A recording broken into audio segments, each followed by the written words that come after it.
se retrouve aujourd'hui pour un top 10. Ça sera le top 10 de mes films d'animation hors Disney préférés.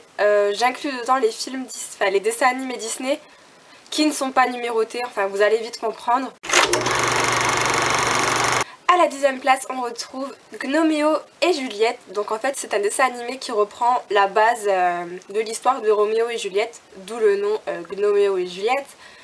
Et sous la forme de nains de jardin en fait, et ce sont deux jardins différents, les bleus et les rouges, qui se font la guerre mutuellement jusqu'à ce que le fils des bleus tombe amoureux de la fille des rouges. Et il va y avoir toute une série de confrontations jusqu'à l'hécatombe finale. Et franchement, j'ai passé un très bon moment devant ce dessin animé. Et je le conseille vraiment aux plus jeunes qui veulent le voir. En 9e position, on retrouve Richard au pays des livres magiques. Donc c'est un très vieux dessin animé, enfin très vieux. C'est un vieux dessin animé avec Macaulay Culkin qui était encore assez jeune pour l'époque. En fait c'est un film dessin animé où il va rentrer dans un livre et on va suivre ses aventures à l'intérieur de ce livre. Franchement pour l'époque je trouve que c'est encore plutôt bien fait. Voilà, le dessin animé a pas trop mal vieilli. Et puis les effets spéciaux et puis les couleurs aussi de ce dessin animé, ils sont franchement... Enfin voilà, moi j'aime beaucoup, je passe à chaque fois un agréable moment devant ce dessin animé.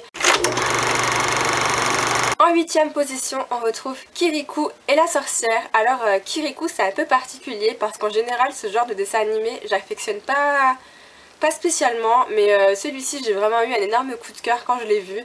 Donc c'est l'histoire de ce petit Kirikou vraiment qui est haut comme 3 pommes. Et qui va devoir sauver son village de la fée maléfique. Il me semble qu'elle s'appelle Carabasse, mais je suis plus trop sûre de ça. L'eau n'arrive plus à atteindre le village et il va essayer de comprendre pourquoi l'eau n'arrive plus à atteindre le village. Et on va suivre en fait toute son aventure à travers ses petits yeux d'enfant. Et vraiment c'est un très bon dessin animé. Il me semble qu'il passe au moins une fois à Noël sur une des chaînes françaises et ça m'étonnerait vraiment que quelqu'un ne l'ait pas encore vu. En 7e position, on retrouve Le Pôle Express. Alors Le Pôle Express aussi, c'est un film qui passe régulièrement à Noël. Pour la petite histoire, c'est un jeune garçon qui ne croit plus au Père Noël et qui, le soir de Noël, va recevoir la visite d'un train qui va le mener tout droit dans le pôle Nord et qui va lui montrer la magie de Noël en fait. Et on va suivre tout son petit voyage avec ses amis. Et franchement, déjà le fait que le film soit très bien réalisé, ça apporte vraiment un plus. Et puis l'histoire elle est magique, les couleurs elles sont splendides. Et puis revoir l'effet de Noël ça fait toujours plaisir. Donc franchement, encore une fois je vous conseille ce film.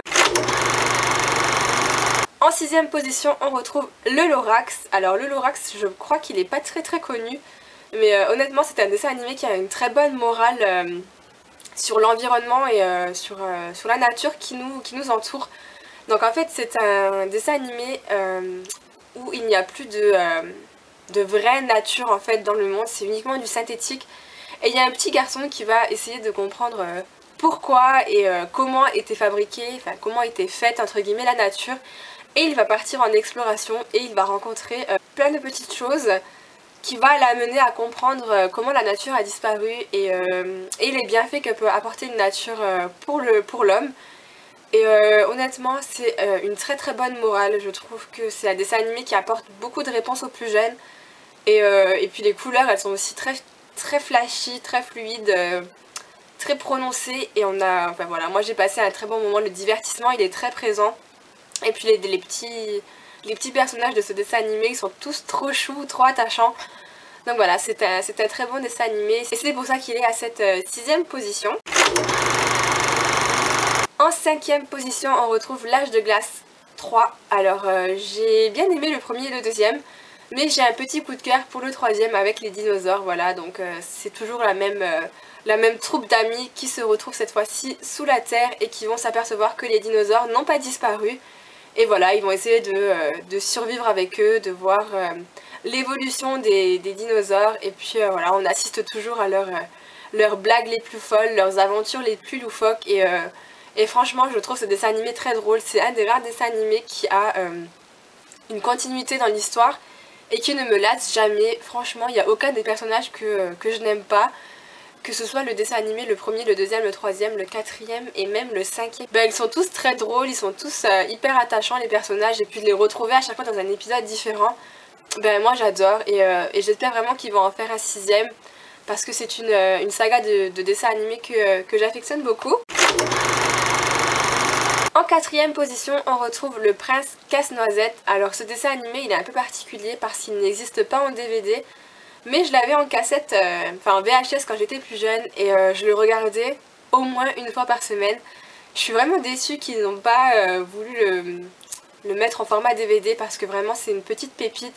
En fait, c'est l'histoire de Casse-Noisette racontée en dessin animé où on suit l'histoire d'une petite fille qui est un peu la mal aimée dans sa famille, et qui un peu avant Noël va se retrouver minimalisée en fait, et elle va se retrouver dans le monde de Casse-Noisette où il va lui arriver plein d'aventures, et franchement j'ai une grosse affection en fait pour ce dessin animé. J'espère le voir prochainement sortir en DVD. En plus les musiques de ce dessin animé, elles sont juste excellentes, elles sont vraiment dignes des plus grandes maisons de production. Si tu pouvais me voir à la recherche d'un espoir, d'un fier compagnon fort comme un lion, prêt à se battre contre les démons, je danserai avec toi, entre tes bras pour toujours, la chance nous sourira.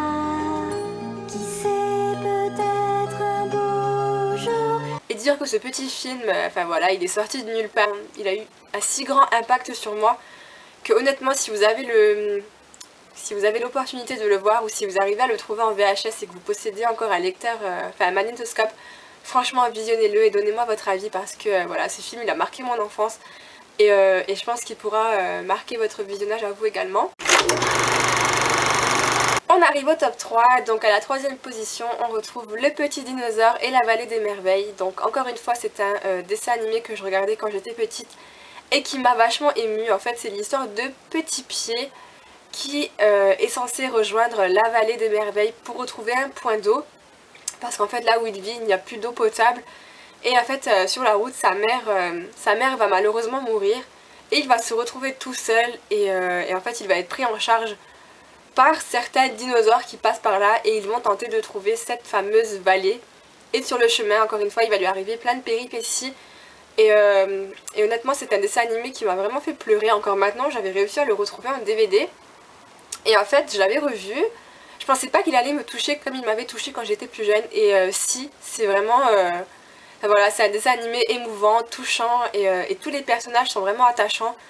Je pense que beaucoup d'entre vous l'ont déjà vu, mais moi j'adore ce dessin animé, et c'est pour ça qu'il est à cette troisième position. On arrive à la deuxième place du classement. Beaucoup font l'erreur de le mettre dans les Walt Disney, mais non, ce n'est pas un Walt Disney, et il s'agit de Anastasia. En fait je trouve que ce dessin animé il a vraiment une âme, il a tout ce qu'il faut pour être dans les plus grands dessins animés. Donc je comprends que beaucoup puissent se comparer à un Disney parce qu'il en a largement le mérite, et honnêtement il mérite d'être vu par tous les enfants, il mérite d'être considéré au même niveau que les Walt Disney, si ce n'est plus que la plupart d'entre eux, parce que l'histoire est très bien, elle est très touchante, et puis surtout elle raconte vraiment l'histoire, et c'est très rare de voir ce genre de dessin animé adressé aux plus jeunes. Les chansons de ce dessin animé sont magnifiques. Loin du froid de décembre, elle est vraiment culte, c'est vraiment une de mes chansons d'animation favorite, et le personnage d'Anastasia en lui-même, il est tout simplement magnifique. Déjà le personnage en elle-même, elle est hyper belle, elle est hyper réaliste, et toute l'histoire qui est tournée autour d'elle, elle est tellement fluide, tellement intéressante et tellement divertissante qu'il est en fait impossible de détester ce film. Si l'un d'entre vous me dit qu'il n'a pas aimé Anastasia, j'aimerais vraiment connaître les raisons du pourquoi, parce que moi c'est un dessin animé qui me touche particulièrement, et c'est pour ça qu'il mérite d'être à cette deuxième position du classement. On arrive enfin à la première position de ce classement. Beaucoup d'entre vous vont me dire qu'il fait partie de la franchise Walt Disney. Oui, je suis d'accord, mais il ne fait pas partie des films numérotés en fait de Walt Disney, donc c'est pour ça que je l'ai quand même classé dans ce classement. Et il s'agit de James et la pêche géante. Alors James et la pêche géante, c'est pareil, je l'avais plus jeune en VHS. J'ai réussi à me le trouver en DVD pour pas trop cher et voilà, ça a été toujours un énorme plaisir de le revoir. J'adore l'histoire de ce pauvre petit James qui se fait recueillir par ses deux tantes et qui miraculeusement va réussir à faire pousser cette énorme pêche dans son jardin et qui va pouvoir s'échapper de toute cette misère. Déjà l'image de synthèse qui a été faite dans ce dessin animé, elle est juste extraordinaire. Franchement, ça a été un travail magnifique pour l'époque et on remarque pas du tout les différentes parties, les différentes phases qui ont été mises en place dans ce dessin animé. De plus, les personnages sont tous, voilà, ils sont tous très charismatiques, très professionnels, ils ont chacun leur propre rôle et on s'attache vraiment à chacun de ces personnages, que ce soit l'araignée, le ver de terre ou que ce soit James, ils sont tous, voilà, ils sont tous très développés et on a beaucoup d'affection pour eux. Et puis le final, voilà, sur l'Empire State Building, il est juste exceptionnel. Moi, c'est vraiment un final de dessin animé digne des plus grands et franchement, je me lasse pas de voir ce dessin animé. Il est vraiment à la hauteur de mes espérances à chaque fois. Et jusqu'à ce jour, il n'y a aucun dessin animé autre que Disney qui a réussi à le dépasser. Donc c'est pour ça qu'il est à cette première position du classement. Voilà, c'est tout pour ce top 10 de mes films d'animation hors Disney préférés. Je vous invite à mettre le vôtre en commentaire et à me laisser un petit pouce bleu si vous avez apprécié la vidéo. Voilà, je vous fais de gros bisous. Ciao ciao!